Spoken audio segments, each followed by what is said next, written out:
And good morning once again, everyone, and all those who may be watching. Mike McDonald, I'm vicar here at Sovereign Grace Anglican Church. We are on the southeast side of Grand Rapids, Michigan, in the United States. As I'm finding out, I'm getting international viewers. Who would have thunk? The magic of the internets, as former Senator Ted Stevens used to say. Amazing things. We have today Septuagesima, which is 70 days before Easter. Lent, in the English church tradition, used to be 70 days.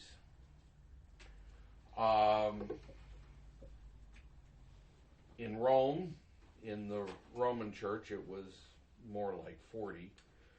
So it was a little stricter in the on English soil in some cases, and the English and in the English Reformation they maintained what is now called pre-Lent.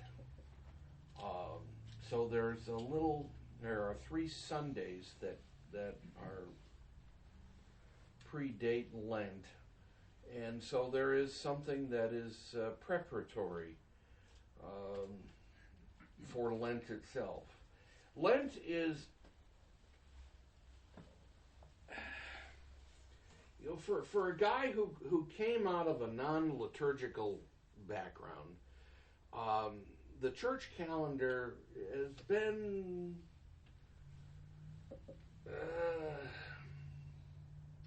puzzling at times. I'm not going to lie to you. There are seasons that I don't fully grasp yet. But Lent is one of those where historically you normally give something up. At least popular opinion is you give something up. But I think that Lent, more properly understood, is that time of personal reflection. Because we have to be reminded constantly of what it took to give us what we have.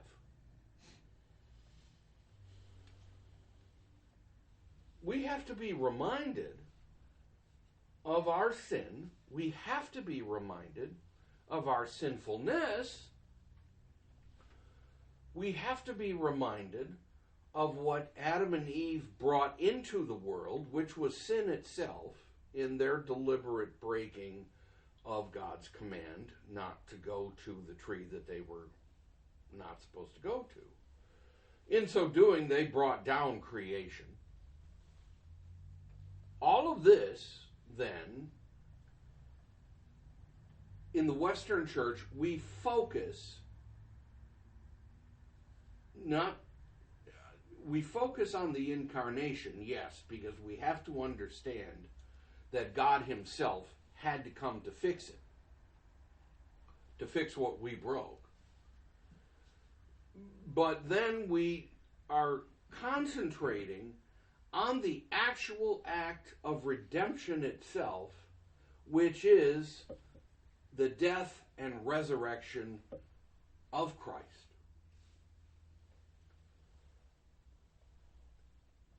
When you start grasping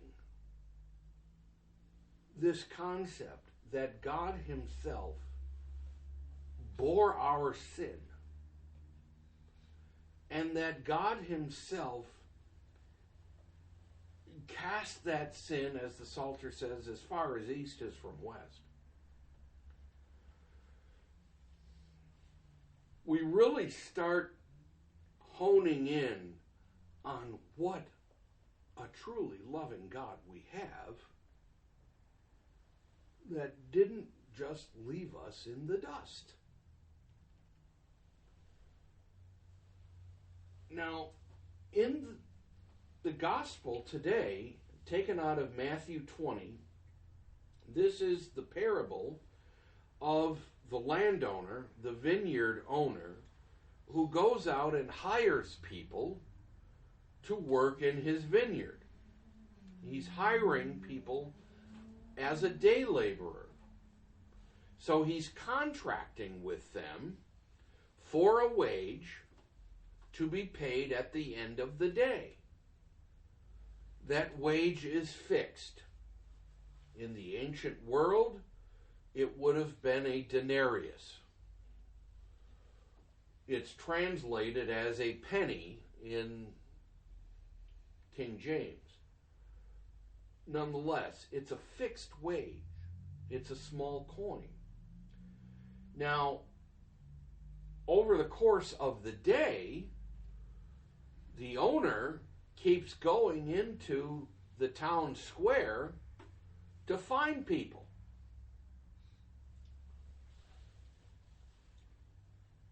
And he's hiring them en masse, essentially. And every time he goes into the town square, there's more people. So he hires them, puts them to work, contracts with them to say that I'm going to pay you a day's wage, even unto the very end of the day, the 11th hour, which is normally thought of as 5 o'clock in the afternoon. He sees people. He says, well, what are you doing here? Well, we haven't been hired by anybody. Well, go into my vineyard. I'll pay you. Hey, I got a job. So they go into the vineyard and busy themselves with whatever needs to be done. Well, basically an hour later, the owner now calls his chief steward and tells them, gather up everybody, day's done, work's done, I'm going to pay everybody. Okay, so they start gathering everybody all together. People who got hired last are getting paid first. And they receive their day's wage. And so on and so forth until, at the very end, the workers who were hired first are paid last. And they're realizing that they're getting paid the same amount that the folks who got hired later in the day did.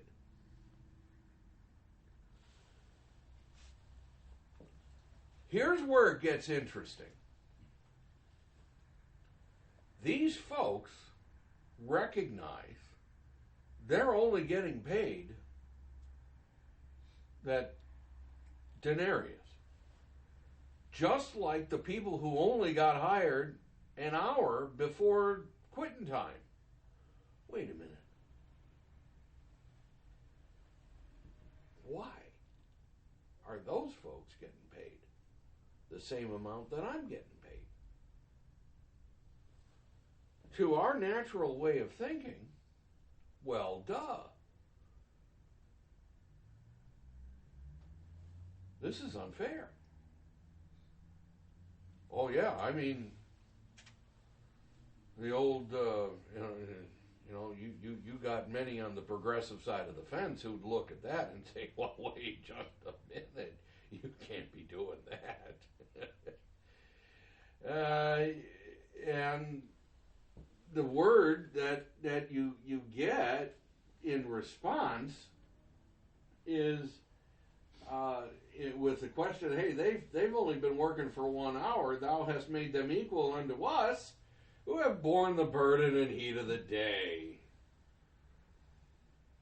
Well, the landowner answered and said, and I like the appellation here, friend, not worker, not slave, not friend. I do thee no wrong. Did I not agree with you? Putting the burden back on the complainer here. We had an agreement. You agreed that you were going to work for this amount of money. Uh-huh.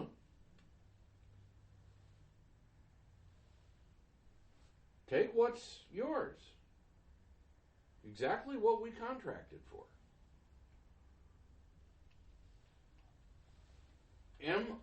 Is it not lawful for me, goes on to explain even further, is it not lawful for me to do what I will with mine own? And again, the progressive side of the fence would take great umbrage with that. But is it not lawful for me to do what I will with mine own? We had this agreement. What are you arguing about? You're whining about something. You have no reason to whine. And so the story concludes with, am I evil because I'm good?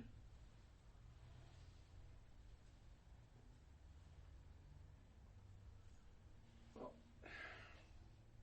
keeping this in the context of salvation, you might think that those conversions that happen fairly late in life, what are they getting a blessing for? That's versus the people who have known salvation for a very long time. Hey, we really struggled. We've had to put up with a lot. Aren't we going to get a shinier crown than these, than the people who've had a foxhole conversion, possibly? No.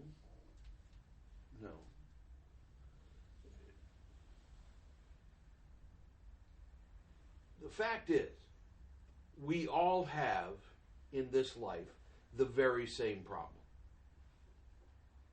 And Jesus is reminding everybody here, first of all, that God is who He is,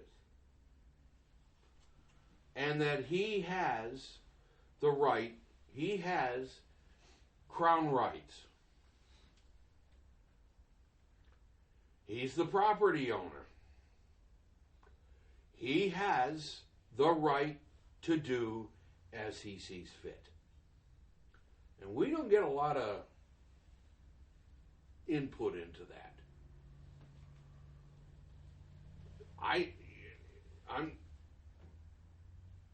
I'm not a guy who likes to think of our Lord as my best buddy or my hunting partner or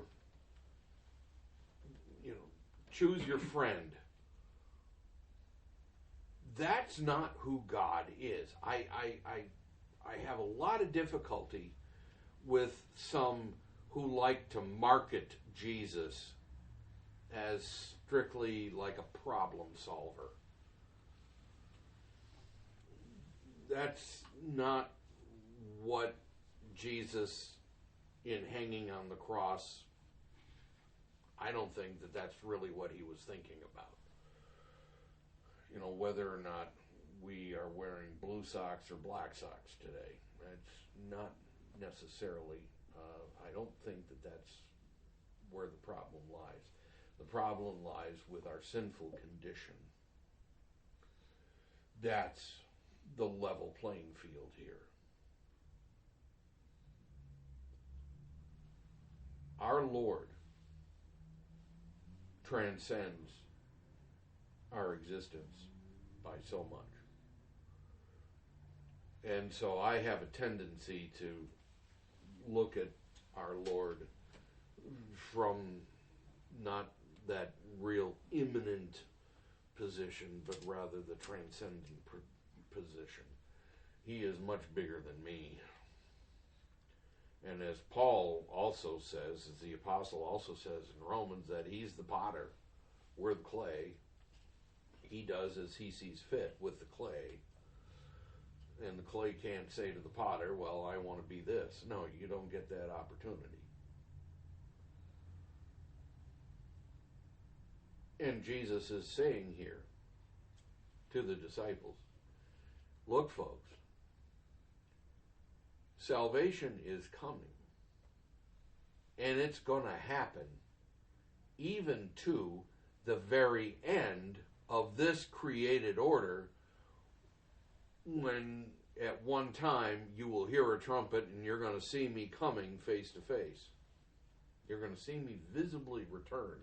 There's going to be people that are going to come to salvation even unto the last hour. Rejoice in that.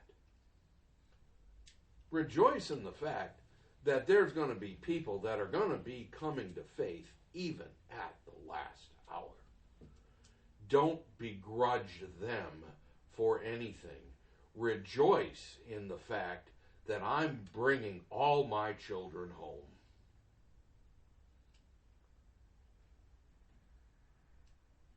This is what we need to focus on in Lent. As we begin to approach this time when we recognize what it took to give us what we have, we can't begrudge the giver of all of this for any perceived lack of anything. Now, we in the West, we got it pretty good, versus people in the lesser developed world. I saw a Facebook meme not too long ago, 9 pictures and young children, in great toil, and there's one individual who's complaining about having their childhood taken away, who really lost their childhood. I'd say those people in the developing world. We don't have a lot truly to complain about in terms of our material blessing, but more importantly, when you get to the real heart of the matter, what it took for Jesus, first of all, to step off his throne and to become one of us, a human being, and then to live a life, for all practical purposes, in anonymity for 30 years until he gets called to go to the Jordan and be baptized, and there begins his public ministry. Look, folks, we got nothing. Compared to that, we got nothing. You have God in the flesh, working, toiling as a human being.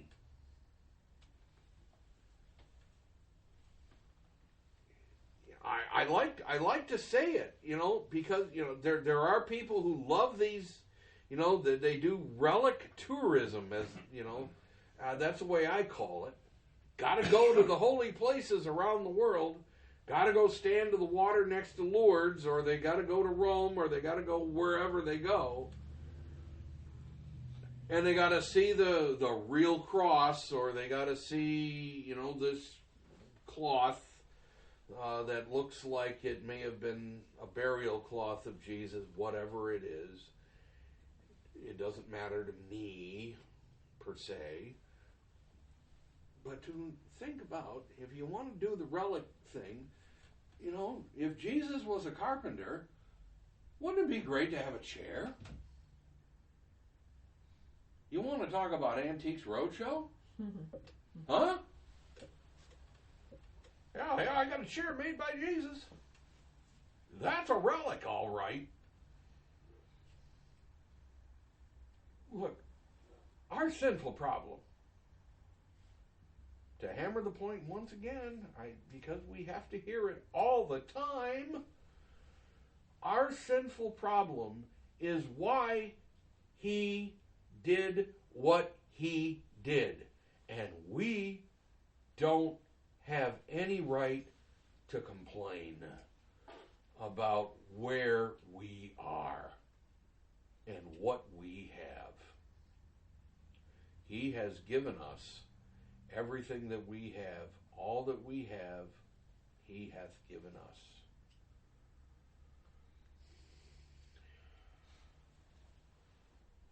He is the landowner who says to us, friend.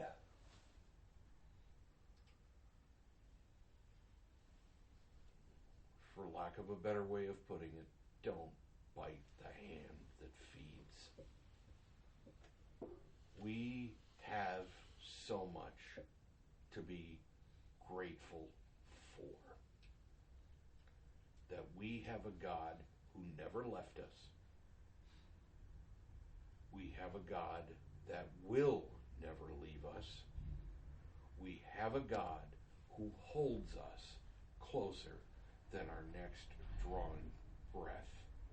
And that one day, when we close our eyes in the sleep of death, we can safely say, on with the last breath that we have, I am not my own, but I belong in body and in soul to my faithful Savior, Jesus Christ.